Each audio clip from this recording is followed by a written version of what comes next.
दोस्तों आज मैं जो कहने जा रहा हूं वो शायद आपके माता पिता को या आपको बुरा लगे। बचपन में हमें एक ही चीज सिखाई गई है कि बेटा अच्छी नौकरी लग जाए तो सबसे पहले अपना घर लेना। लेकिन रुकिए, आज 2026 में आपका ये अपना घर खरीदने का सपना असल में बैंकों द्वारा बिछाया गया सबसे बड़ा कर्ज का जाल है। जब आप 20 साल का होम लोन लेते हैं तो आप घर के मालिक नहीं बनते, आप अगले 20 साल के लिए बैंक और अपने बॉस के गुलाम बन जाते हैं। आपको एक टॉक्सिक जॉब में गालियां खानी पड़ती है क्योंकि आपका डर होता है कि नौकरी गई तो ईएमआई कौन भरेगा। आज मैं कोई हवा में बात नहीं करूंगा, आज मैं आपको लाइव स्क्रीन पर ऐसा गणित दिखाऊंगा कि आपकी आंखें फटी की फटी रह जाएंगी। आज हम दूध का दूध और पानी का पानी करेंगे कि घर खरीदना सही है या किराए पर रहकर एसआईपी करना। और यह बात मैं पहले ही कह चुका हूं कि काफी लोगों को ये बातें बुरा लग सकती हैं। तो चलिए सीधा कैलकुलेटर पर चलते हैं। मान लीजिए आप एक 2 BHK फ्लैट लेते हैं जिसकी कीमत है 60 लाख। 10 लाख आपने अपनी सेविंग्स से डाउन पेमेंट दे दी, बचा 50 लाख जिस पर आपने लोन करा लिया। यानी कि लोन अमाउंट हो गई 50 लाख और इंटरेस्ट रेट हम मान लेते हैं 8.5% सालाना।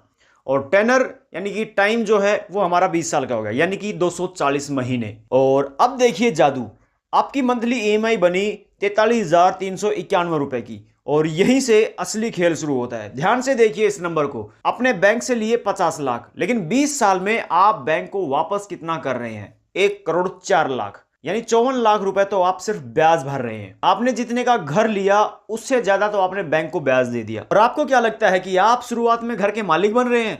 नहीं। अगर आप अमोर्टाइजेशन टेबल को देखेंगे तो आप पहले 5 साल तक आपकी 43,000 की ईएमआई में से लगभग 35,000 रुपए सिर्फ ब्याज के काट रहे हैं। आपका मूलधन तो कम ही नहीं हो रहा। अगर 5 साल बाद आप घर बेचने भी जाएंगे तो पता चलेगा कि आप अभी भी बैंक के उतने ही कर्जदार हैं। और इसे कहते हैं आधुनिक गुलामी। अब बहुत से रियल एस्टेट गुरुज कमेंट में आएंगे और कहेंगे अरे भाई 20 साल बाद उस 60 लाख के घर की कीमत भी तो 2 करोड़ हो जाएगी। चलिए उनका भी पर्दाफाश कर लेते हैं। जब आप घर खरीदते हैं तो सिर्फ ईएमआई नहीं देते, 60 लाख के घर पर कम से कम 3-4 लाख रुपए तो सरकार ले जाती है रजिस्ट्री और स्टाम्प ड्यूटी के नाम पर। घर मिलते ही 4-5 लाख का इंटीरियर और हर महीने 3-4 हजार की सोसाइटी मेंटेनेंस। और प्रॉपर्टी टैक्स को कौन जोड़ेगा? और अगर इन सबको जोड़ लें तो आपका 60 लाख का घर असल में आपको 1.5 करोड़ से ऊपर का पड़ता है। और सबसे बड़ी बात, रियल एस्टेट लिक्विड एसेट नहीं है। अगर कल को घर में मेडिकल इमरजेंसी आ जाए तो आपको 20 लाख रुपए कैश चाहिए, तो क्या आप अपने घर का एक कमरा बेच सकते हैं? नहीं, घर बिकने में महीनों लग जाते हैं। तो अब करा क्या जाए? अब आते हैं असली वेल्थ क्रिएशन पर जो स्मार्ट लोग करते हैं। वो करते क्या हैं? भारत में रेंटल यील्ड सिर्फ 2 से 3% है। यानी जो 60 लाख का घर है उसका किराया आपको आराम से 15 से 18 हजार रुपए महीने मिल जाता है। तो चलिए गणित लगाते हैं।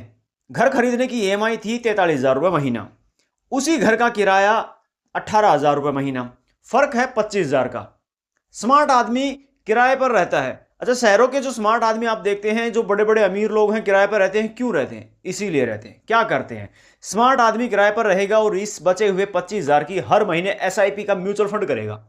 चलिए एसआईपी का कैलकुलेशन कर लेते हैं। मंथली इन्वेस्टमेंट 25,000, टाइम पीरियड 20 साल और एक्सपेक्टेड रिटर्न 13%, जो निफ्टी 50 का एवरेज है।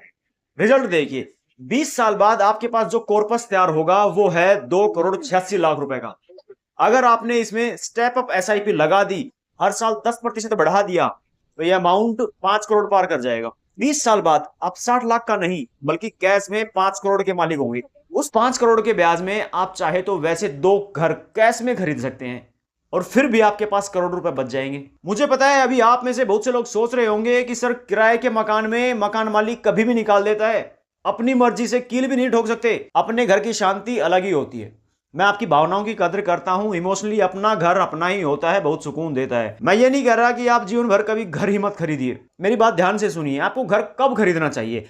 नंबर 1, जब आपके पास घर की कुल कीमत की कम से कम 40-50% डाउन पेमेंट जो है वो कैश में हो। नंबर 2, जब घर की ईएमआई आपकी इन हैंड सैलरी के 25 से 30% से ज्यादा ना हो। और नंबर 3, जब आप उस शहर में परमानेंट सेटल होना चाहते हो। अगर आपकी सैलरी 1 लाख रुपए है और आप 50,000 की ईएमआई दे रहे हैं तो आप शांति नहीं, स्ट्रेस खरीद रहे हैं। असली पीस ऑफ माइंड बैंक में रखे उस 2 करोड़ से आती है, न कि उस घर से जिसकी ईएमआई भरने के लिए आपको रोज घुट घुट कर जीना पड़े। दोस्तों फैसला तो आपका है। आपको 20 साल का बैंक का कर्ज चुकाना है या 20 साल बाद आप 5 करोड़ का पोर्टफोलियो बनाना चाहते हैं? अपना जवाब मुझे कमेंट में अभी लिखकर बताइए। मैं हर एक कमेंट पढ़ने वाला हूं।